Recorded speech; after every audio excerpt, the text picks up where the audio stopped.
Welcome back to Somatic Pilates Plus. I am Dolores. Today we're going to be working on trying to release those hamstrings. So these movements are going to be something that is going to really help to help with any type of knee pain, perhaps any foot pain, maybe even bring some more sensation or feeling to your foot. I'm going to be starting with a ball that this kind of has, it's firm. It has a little bit of tips on it, so that kind of compress.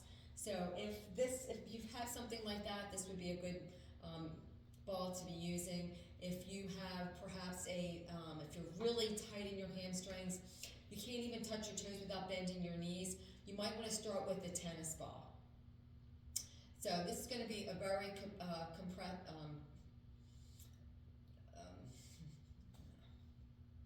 I'm trying to find a word.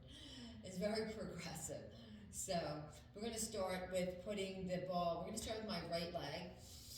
We're going to start by putting that ball just right above the knee.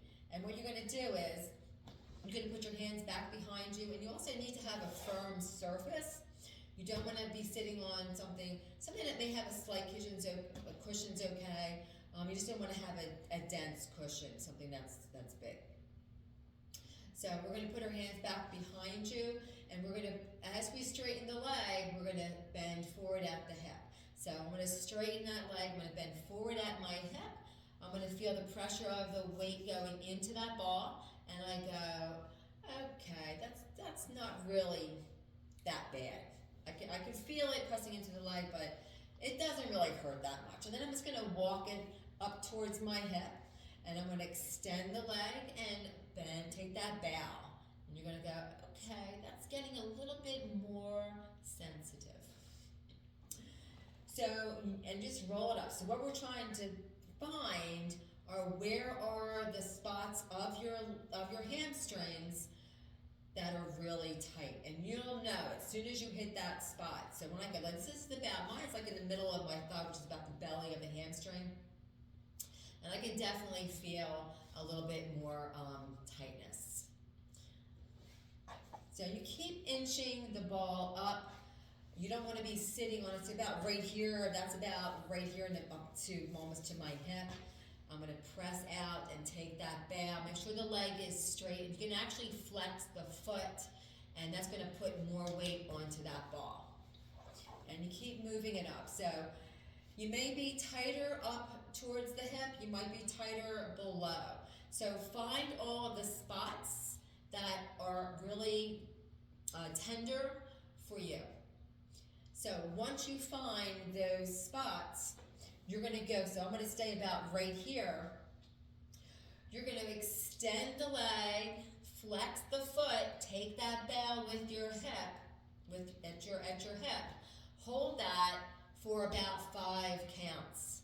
And then you're going to repeat that 5 times. And you're going to go to each spot that's really tender or feels really like ouch. So that way you really know that that's the spot that you want to be working on. Once you complete that, then what we're going to do is we're going to go back to the first spot that was tight. And the hamstrings do 2 things.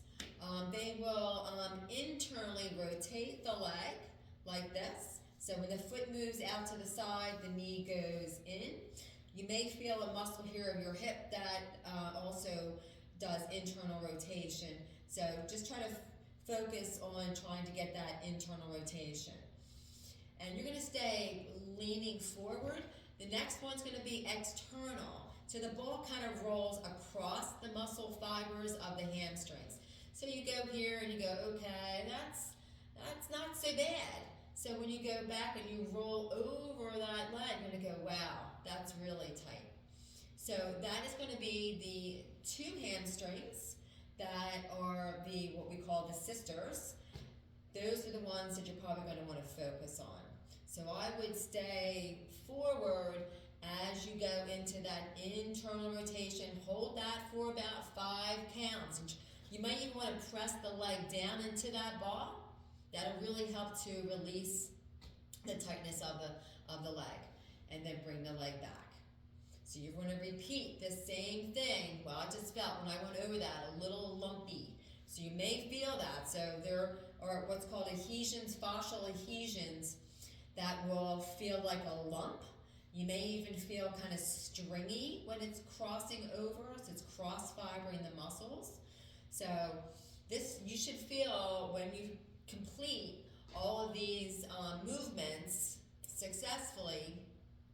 Before you would start on the other leg, you want to get up and you want to walk around and see how this leg feels. I can guarantee you that you're going to feel much lighter.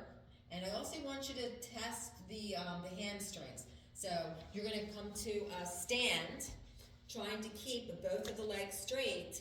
You're going to get the weight onto the balls of your feet, and you're going to try to touch your toes. I'm pretty flexible, and you cannot bend your knees, and the weight has to come forward. So if you lean back or if you bend your knees, you don't want to do that. So if you're straightening your legs and your hands come here, so after you get finished doing that release, then the hand should be a little bit lower to the floor. Okay, so I want you to I should have said that in the beginning. I want you to try to do that hamstring stretch before you do the release. Do the release on the one leg, take a walk around to see the lightness, and then try to redo that hamstring stretch, sense and notice if there's any difference, and then repeat that whole sequence on the other side. And then retest to see how long the hamstrings are. So in order to keep yourself supple, you want to try to maintain this at least 3 times a week, so that you can stay supple. And hopefully that will help to correct any knee pain that you may have, any foot issues you may have, or even hip issues that you may have. So if you enjoyed this video, please give me a thumbs up. I want to keep all my people happy, and let others know about the satisfaction and how you kind of like all these videos that I'm putting on YouTube. All right, thanks for joining me, and leave a comment below in that box right below. All right, have a good one. Bye-bye.